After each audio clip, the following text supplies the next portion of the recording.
please. May I have your attention? Would you please give a warm welcome to the Chairman of the Board, Warren Mack, and President and Mrs. Keith Briscoe.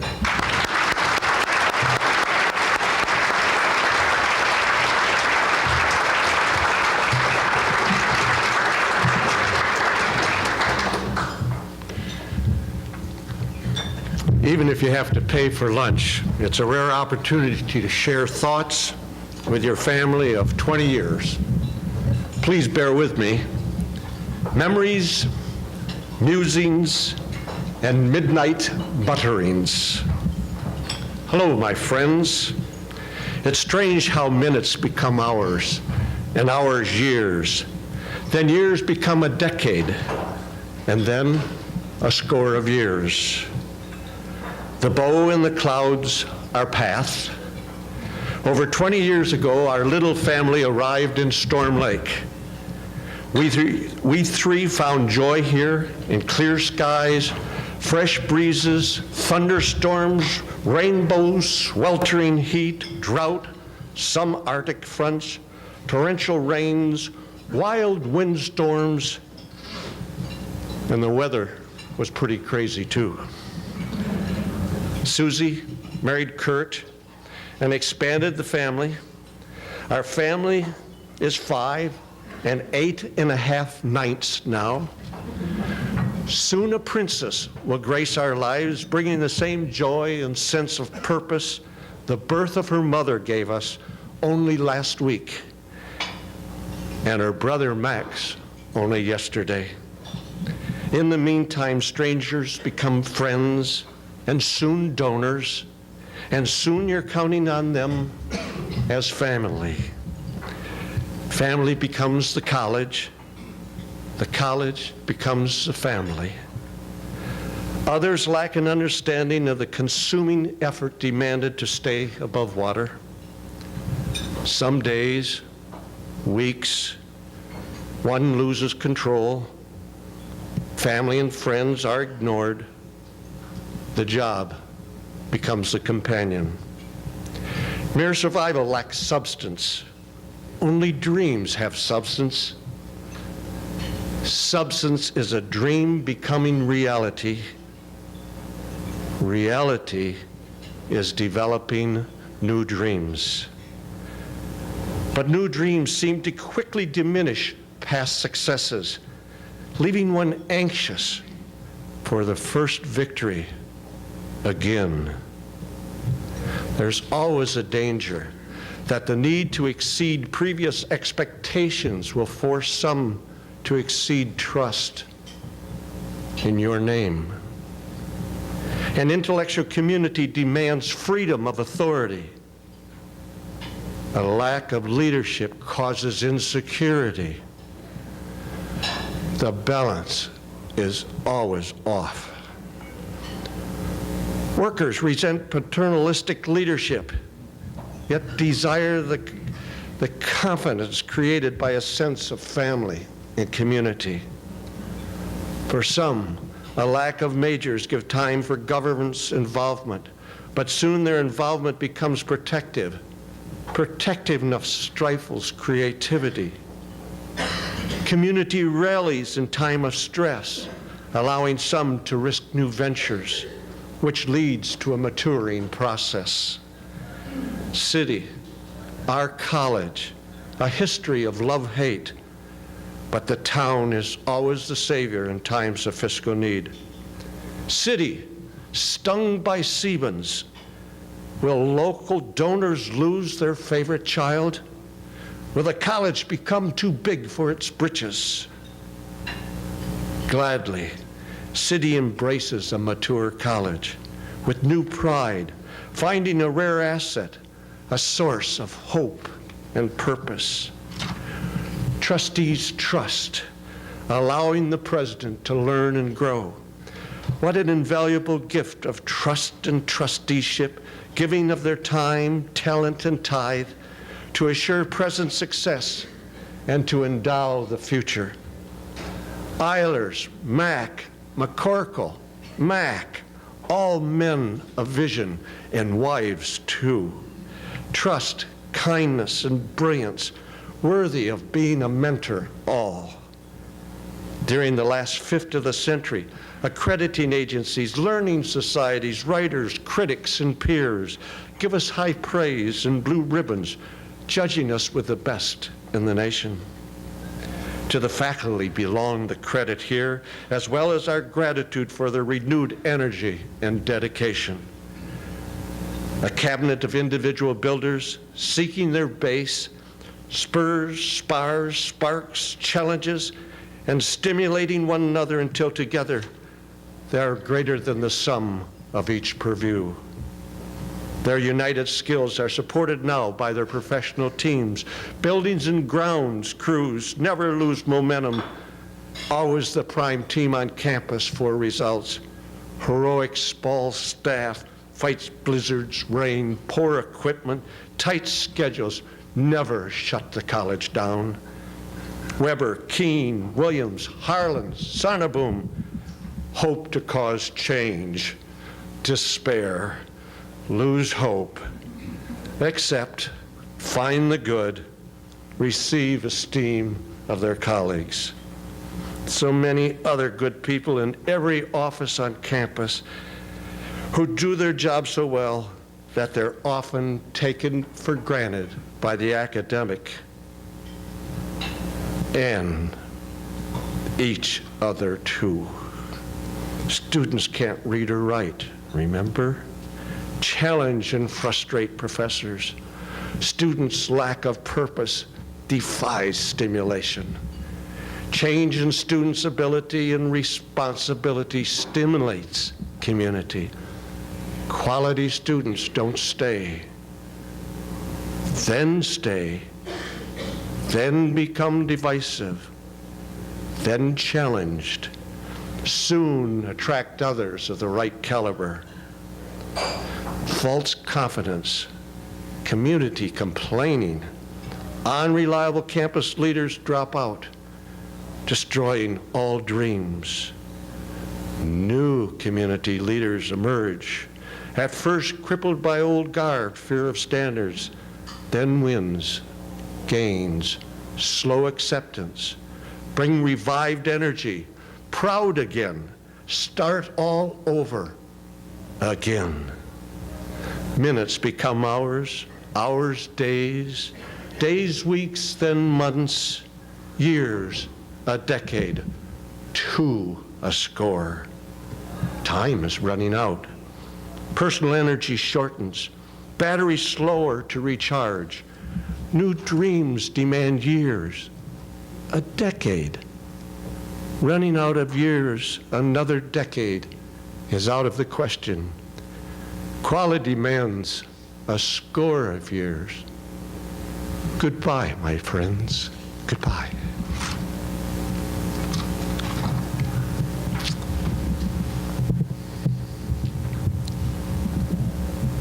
Warren Mack and I invited you all to join us for dinner today because we have an announcement to make, and we want to share it with the faculty and staff first, before other people and parts of our community are informed. This information will be given immediately after our session here to the Board of Trustees. I intend to retire as president of the college as soon as a presidential search committee can successfully find a successor.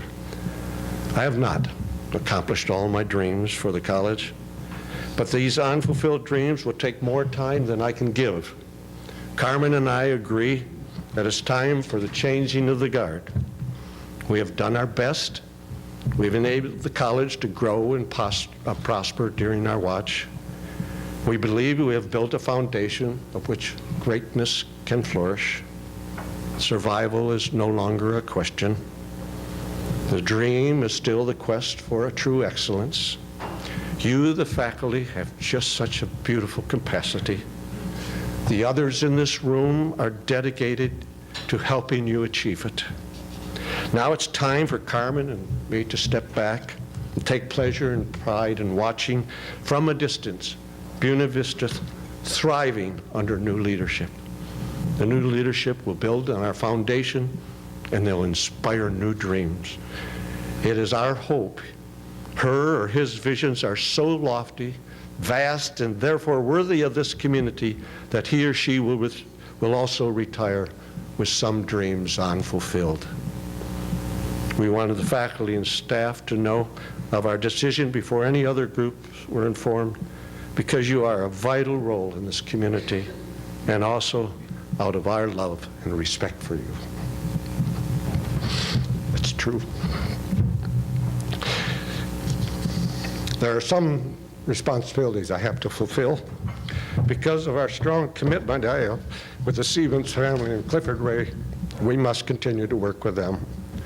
I will also serve on the Templeton Foundation and try to keep our relationships there to grow. This year, think about it, this year in academic and physical growth is the greatest in our history. I intend to keep and exceed the level of growth going for the remainder of the year. It is not my intentions to rest for the rest of the next 8 months. It's important that each of you understand that under my leadership for the rest of this year, the college will have the same rudder. We will follow the same degree to the minute on the compass. I have witnessed games played by power jockeys on other campuses under similar circumstances. People get hurt and get used in such sessions. It's my guess that the seated president will have little tolerance for such action. The work of the Senate, graduate programs, fiber optics, the library, governance issues, and many more are enough challenges for this campus. It is my intentions to have a structure and a budget completed for next year. The dreams, concepts, and progress towards reality will be left for you and your new leader. I know there will be many opportunities to discuss further with you what's going to happen. So now I would like to introduce Warren Mack, who will outline the plan of the boards in regard to a presidential search. Following Warren's remark, the trustees are waiting in Larson for us to bring them the news. The vice presidents are here with you, and they will stay in this room after Warren and I leave in case you wish to speak to them personally regarding this announcement. Warren?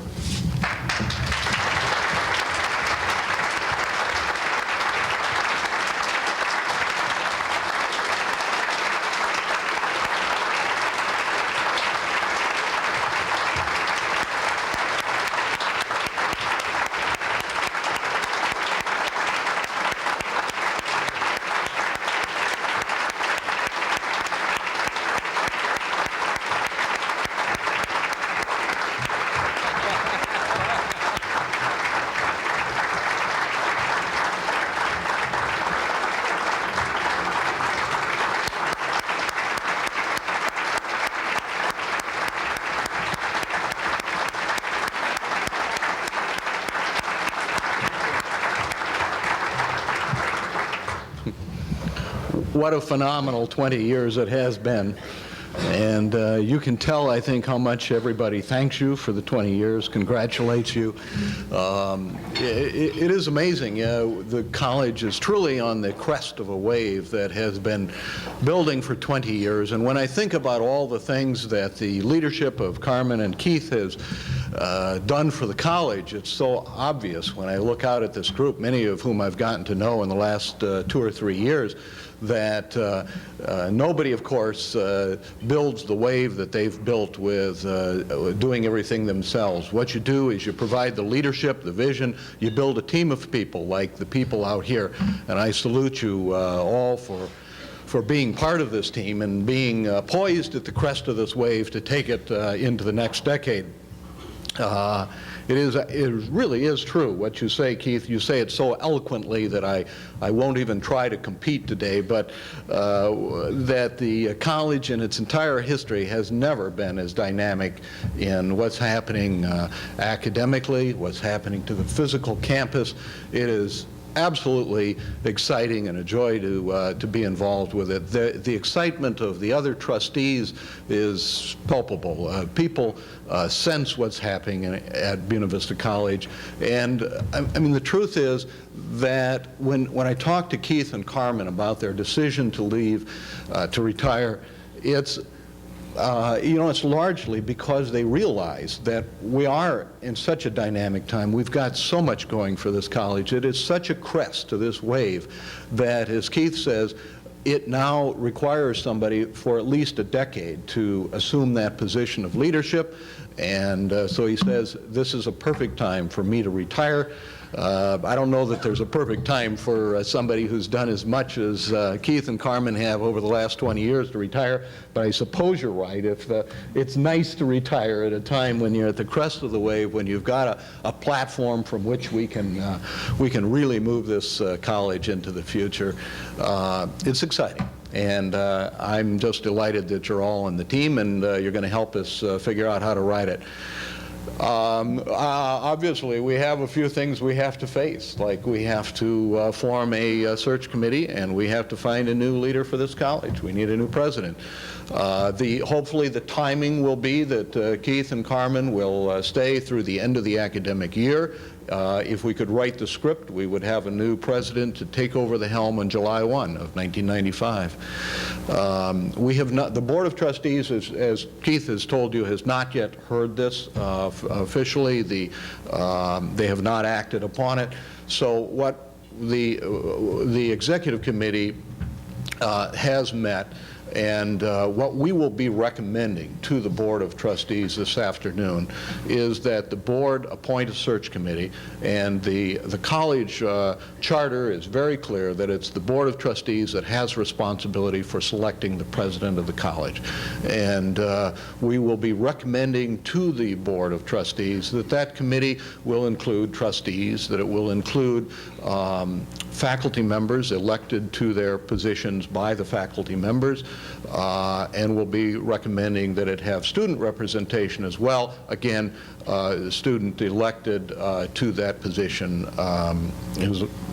by the students. So we can take the elected officials from the faculty and from the students, add those to a group of trustees, and begin a search committee. And obviously, it will be a national search. We will certainly be looking for applications from the talent pool here in this room as well, and we'll supply an even playing field in all of that. We are going to recommend to the Board of Trustees that we engage a consultant. We'll recommend that we engage Don Munninger, who has been president of Illinois College and who does this kind of work for the association, and we're going to recommend that he be retained to help us, give us professional advice in this national search. One of the first things you realize when you think about a search like that is that it's very important that we know what kind of a next president we're looking for. What are the characteristics that we need in the next president to capitalize on the tremendous momentum that Keith and Carmen are leaving us with. And so we have tentatively scheduled, and I hope this works for you people, that on November 1, the search committee will be back here on campus and some of you, of course, are already here on campus, to meet with the various constituencies of the college, faculty probably being the most important single constituency, to discuss with you, get your ideas as to what those characteristics are that we're looking for in the next president, so that we can go about starting the process.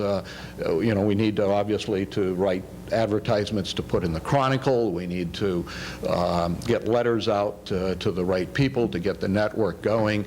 We'll be looking for assistance from you people in terms of suggesting the candidates that should be reviewed.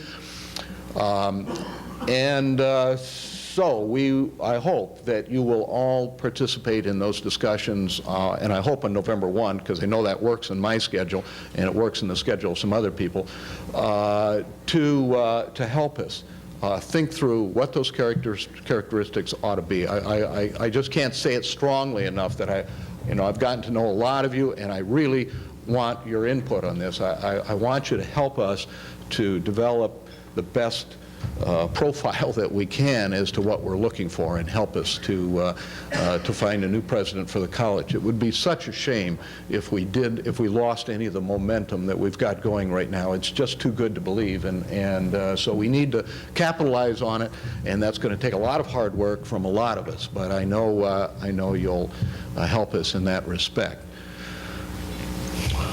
We're a little late in getting back to the trustees. Do you want to take questions, or do you want that to come to the vice president so that we can get back? Carmen, will you come up? I couldn't handle questions, but we do want to say goodbye, Susan. Goodbye. Thank you so much again. That does need an explanation. Susan is on a phone line connected to the microphone. Oh, wonderful. Okay. All right. Well, again, on behalf of everybody, Carmen and Keith Briscoe, our heartfelt thanks.